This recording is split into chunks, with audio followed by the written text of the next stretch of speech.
राधे राधे दोस्तों। हम आपको एक अनोखी बेहतरीन कहानी सुनाने जा रहे हैं दोस्तों।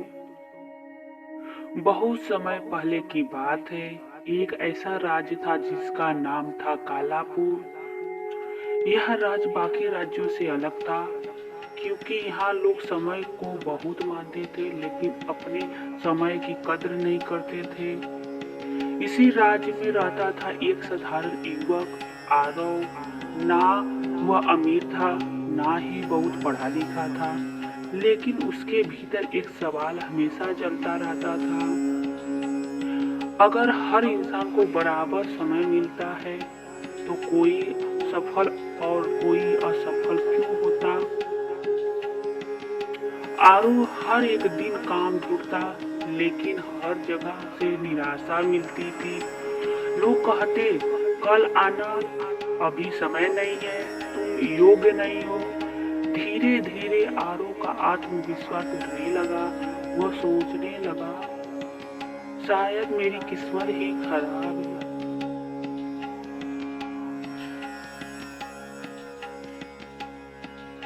एक दिन थक हारकर वह जंगल की ओर निकल गया। वहाँ एक पुराना खंडहर था जिसमें बारे में कहा जाता था कि वहाँ समय ठहर जाता है। रहस्यमय बूढ़ा। खंडहर के भीतर आरव को एक अजीब बूढ़ा व्यक्ति मिला। उसकी आंखों में गहराई थी और आवाज में शांति। बूढ़े ने पूछा तुम क्या ढूंढ रहे हो। आरव बोला मैं अपना भविष्य ढूंढ रहा हूँ। बूढ़ा मुस्कुराया और बोला तो फिर तुम्हें समय का दर्पण देखना होगा। बूढ़ा आरव को एक दर्पण के सामने ले गया। पर यह साधारण दर्पण नहीं था।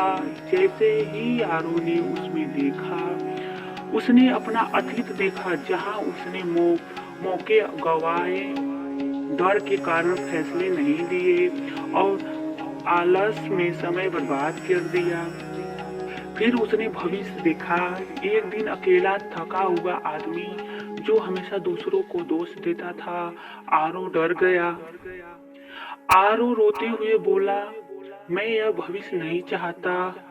बूढ़ा बोला दर्पण भविष्य नहीं दिखाता, यह केवल तुम्हारे आज के फैसलों को परिणाम दिखाता है। फिर भी बूढ़े ने कहा समय तुम्हारा दुश्मन नहीं, तुम समय के साथ क्या करते हो वही तुम्हारी किस्मत बनाता है। इतना कहकर बूढ़ा गायब हो गया। आरो की आंख खुली। वह खंडहर में अकेला था लेकिन अब वह बदला हुआ था। उसने तय किया रोज सीखूंगा, हार से डरूंगा नहीं, बहाने नहीं बनाऊंगा। धीरे धीरे उसने छोटे काम शुरू किए। लोगों उसका मजाक उड़ाते थे लेकिन वह रुका नहीं। कई साल बाद वही आरो कालापुर का सबसे सम्मानित व्यक्ति बन चुका था। लोग उससे पूछते थे तुम्हारी सफलता का रहस्य क्या है।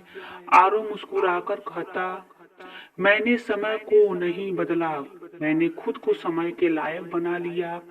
एक दिन वह फिर उसी खंडहर में गया। दर्पण वहां नहीं था लेकिन अब उसे उसकी जरूरत नहीं थी। दोस्तों, हाँ, समापन संदेश आपको देना चाहती हूँ। समय हर किसी के पास है, फर्क सिर्फ इतना है कोई उसे जीता है, कोई गवा देता है। यही कहानी का सारा है। दोस्तों, आपको इस कहानी को सुनकर अच्छा लगा हो प्लीज मेरे चैनल को सब्सक्राइब और मेरी वीडियो को लाइक कर देना। दोस्तों, हम आपको ऐसे ही अच्छी अच्छी मोटिवेशन कहानी लाती रहूंगी।